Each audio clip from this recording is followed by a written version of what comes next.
Hello बच्चों, welcome to our channel achieve A plus tutorial. मैं हूं प्रशांत और आज हम लोग पढ़ेंगे अगला topic rational numbers and their decimal form. बच्चों, इससे पहले हम लोग पढ़ चुके थे नंबर सिस्टम के बारे में। रियल नंबर के दोनों टाइप, रैशनल और इरैशनल, उसका डेफिनेशन, उसके टाइप्स, उसके फॉर्म और उसके बाद decimal form of real number हम लोग पढ़े थे। और हम लोग अब तक पढ़ चुके हैं पिछले क्लास में कि किसी रियल नंबर का डेसिमल फॉर्म कैसा होगा या फिर डेसिमल नंबर के टाइप्स। तो डेसिमल नंबर के टाइप्स हम लोग पढ़ चुके थे कि वो टर्मिनेटिंग और नॉन टर्मिनेटिंग होता है, और नॉन टर्मिनेटिंग के भी दो टाइप, नॉन टर्मिनेटिंग रिपीटिंग और नॉन टर्मिनेटिंग नॉन रिपीटिंग। और हम लोग ये पढ़े थे कि जितने भी रेशनल नंबर होते हैं या तो वो तो टर्मिनेटिंग डेसिमल फॉर्म में होते हैं या फिर रिपीटिंग डेसिमल फॉर्म में होते हैं। तो आज हम लोग रेशनल नंबर के डेसिमल फॉर्म पढ़ेंगे, यानी कि टर्मिनेटिंग और रिपीटिंग वाला नंबर का डेसिमल फॉर्म में रिप्रेजेंटेशन, या फिर डेसिमल फॉर्म का रेशनल नंबर या PYQ के फॉर्म में उसको लिखना। तो सबसे पहले हम लोग ये पढ़ चुके हैं कि जितने भी रेशनल नंबर्स हैं उसको PYQ के फॉर्म में रिप्रेजेंट कर सकते हैं, where P and Q are integers and Q is not equal to 0। तो P और Q इंटीजर्स हैं, तो जितने भी डेसिमल फॉर्म होंगे जो कि रेशनल नंबर का डेसिमल फॉर्म है उसको वापस PYQ के फॉर्म में रिप्रेजेंट किया जा सकता है। तो सबसे पहले हम लोग आते हैं कि रेशनल नंबर यानी कि P/Q के फॉर्म में वो सारे रेशनल नंबर होंगे where P and Q are integers और Q is not equal to 0। ये रेशनल नंबर का डिफिनेशन है। और हम लोग ये पढ़े थे कि इसके जितने भी डेसिमल फॉर्म होंगे तो डेसिमल फॉर्म या तो टर्मिनेटिंग होगा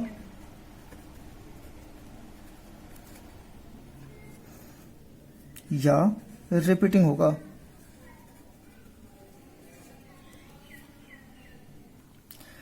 तो जितने भी टर्मिनेटिंग डेसिमल होंगे यानी कि 1.3, 1.4, 1.25 इस टाइप के जितने भी टर्मिनेटिंग डेसिमल होंगे वो उसको भी PYQ के फॉर्म में रिप्रेजेंट कर सकते हैं।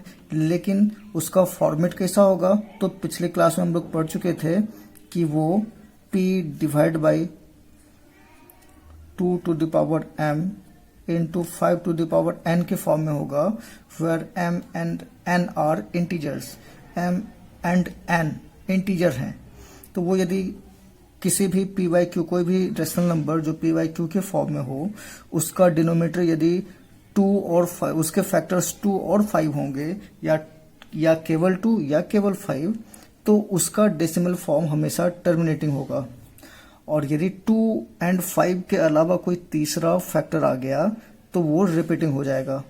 जैसे कि हम लोग बोल सकते हैं कि 1/3 को डेसिमल फॉर्म में लिखें तो कैसे लिख सकते हैं, तो 0.3 से 3 टाइम्स में 9 होता है, तो 3 फिर से रिमाइंडर 1 बच जा रहा है, फिर 0 लगाएंगे तो फिर 3, यानी कि ये 3 बार बार रिपीट हो रहा है, तो 0.3 पे बार। तो इसको हम लोग क्या बोलेंगे, तो ये रिपीटिंग नंबर है। एक पार्टिकुलर डिजिट या फिर पार्टिकुलर 2 डिजिट वो रिपीट करता रहे तो उसको हम लोग रिपीटिंग बोलते हैं। तो जितने भी रिपीटिंग नंबर हैं उसको भी हम लोग PYQ के फॉर्म में रिप्रेजेंट कर सकते हैं। तो अभी हम लोग किसी भी डेसिमल फॉर्म को जो कि रिपीटिंग टाइप का हो उसको PYQ के फॉर्म में रिप्रेजेंट करना सीखेंगे। किसी टर्मिनेटिंग डेसिमल को PYQ में रिप्रेजेंट करना हम लोग को पता है कि डेसिमल के बाद जितने डिजिट होते हैं डेसिमल हटा के 1 पे उतना 0 हम लोग डिनोमिनेटर में डाल देते हैं। जैसे 1.3 है तो 1.3 को हम लोग क्या लिख सकते हैं, तो उसको लिख सकते हैं हम लोग 13 डिवाइड बाई 10। 1.4 है तो 14 डिवाइड बाई 10। फिर 1.25 है तो इसको हम लोग 125 डिवाइड बाई 100, क्योंकि पॉइंट के बाद 2 डिजिट है तो 1 पे 2 0। तो इस तरीके से हम लोग किसी भी टर्मिनेटिंग डेसिमल को लिख सकते हैं। लेकिन यदि रिपीटिंग डेसिमल दिया हुआ हो तो उसको PYQ के फॉर्म में कैसे रिप्रेजेंट करेंगे, तो उसको हम लोग एक एग्जांपल से समझते हैं। जैसे कि अभी हम लोग देखे थे 1/3 को डेसिमल फॉर्म में लिखें तो 0.3333 ऐसा लिखा जा सकता है, या इसको 0.3 पे बार लिख सकते हैं। ये 3 डिजिट पार्टिकुलर रिपीट कर रहा है इसीलिए 3 पे बार। तो यदि इसको p/q के फॉर्म में रिप्रेजेंट करें तो वापस 1/3 आना चाहिए। तो हम लोग चेक करते हैं, तो उसके लिए क्या करना होगा, तो सबसे पहले जो p/q के फॉर्म में जो डेसिमल फॉर्म दिया हुआ है उसको हम लोग पहले x मानते हैं। जैसे कि इसको हम लोग ये मान लें कि x इज इक्वल टू 0.3 पे बार या फिर 0.333 ये रिपीट कर रहा है। तो अब इसको p/q के फॉर्म में रिप्रेजेंट करने के लिए सबसे पहले क्या करते हैं, तो अब डेसिमल के बाद जितने डिजिट रिपीट कर रहे हो 1 पे उतने जीरो से उसको मल्टीप्लाई करना होता है। जैसे कि यहाँ पे डेसिमल के बाद केवल एक डिजिट रिपीट कर रहा है, यानी कि वो 3 है। तो इसीलिए हम लोग क्या करेंगे, इक्वेशन फर्स्ट इसको बोल देते हैं, और इक्वेशन फर्स्ट को हम लोग 10 से मल्टीप्लाई करते हैं इस पूरे इक्वेशन को। यदि इसको इस पूरे को 10 से मल्टीप्लाई कर दिया जाए तो हम लोग क्या पाते हैं, 10x इज इक्वल टू 10 से मल्टीप्लाई करने के बाद डेसिमल एक डिजिट राइट साइड में चला जाएगा, तो ये हो जाएगा 3.3333। तो क्या आ गया, तो 10x इज इक्वल टू 3.3333 इस तरीके से। तो यहाँ पे यदि देखा जाए तो डेसिमल के बाद यहाँ जो है वही डेसिमल के बाद यहाँ पे है। और यदि हम लोग इसको इक्वेशन 2 बोलते हैं, और यदि इक्वेशन 2 में से 1 माइनस कर दें तो subtracting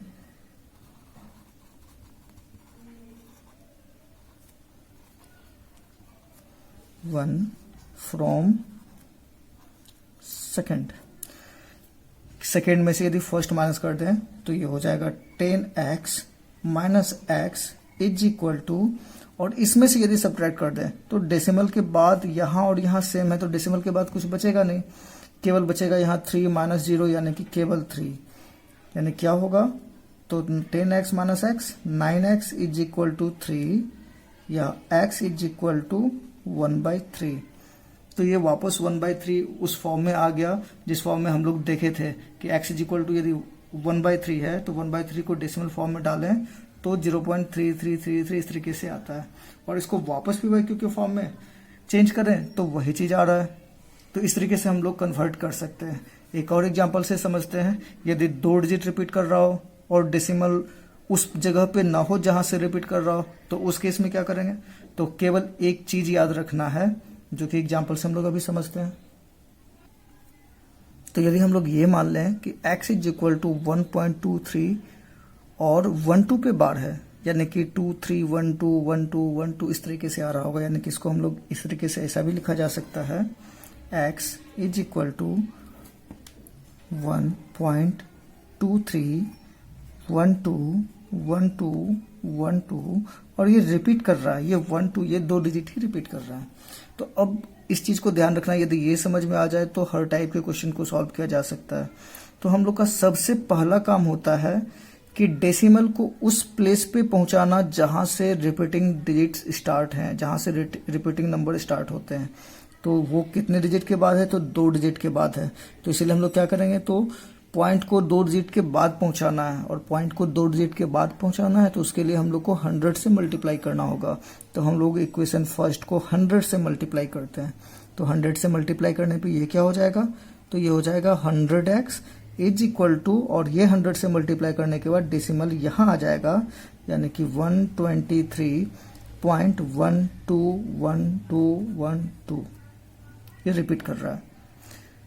तो हमेशा याद रखना है कि डेसिमल के बाद जितने डिजिट के बाद रिपीटिंग नंबर स्टार्ट होगा 1 पे उतने जीरो से मल्टीप्लाई करना है। यदि ये पॉइंट यहाँ होता तो 1000 से मल्टीप्लाई करते, ये पॉइंट यहाँ होता तो 10 से मल्टीप्लाई करते।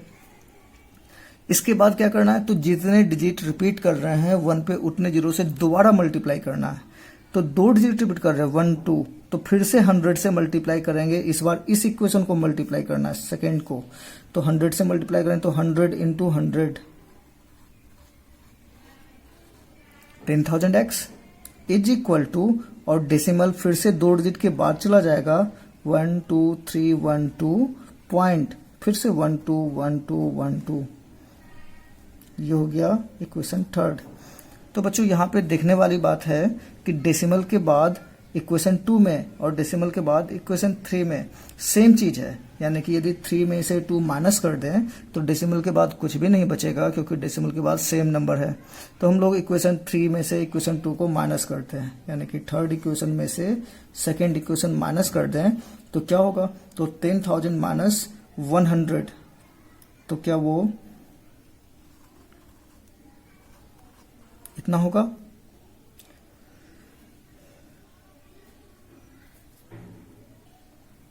और इक्वल के इस साइड में डेसिमल के बाद तो कुछ नहीं है, लेकिन इसमें से माइनस कर दें तो 2 माइनस 3 यानी कि 12 माइनस 3 इज इक्वल टू 9। यहां 0 बचा, हम लोग कैरी लेते हैं एक। तो अब x इज इक्वल टू क्या होगा, तो 1218 डिवाइड बाई 9900। तो x p बाई क्यू के फॉर्म में आ गया। अब इसको सिंपलेस्ट फॉर्म में हम लोग लिख सकते हैं इसको कट करने के बाद, और जो होगा वही हम लोग का आंसर है। तो इस तरीके से हम लोग किसी भी डेसिमल फॉर्म को, जो कि रिपीटिंग डेसिमल फॉर्म है, उसको p बाई क्यू के फॉर्म में चेंज कर सकते हैं। तो आज के लिए बस इतना ही। अगले क्लास में हम लोग पढ़ेंगे किसी डेसिमल फॉर्म में दिए हुए नंबर को नंबर लाइन पे रिप्रेजेंट करना।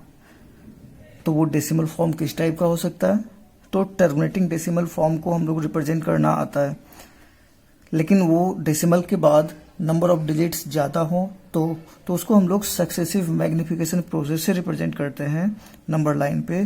तो वो हम लोग अगले क्लास में पढ़ने वाले हैं। तो आज के लिए बस इतना ही। Thank you.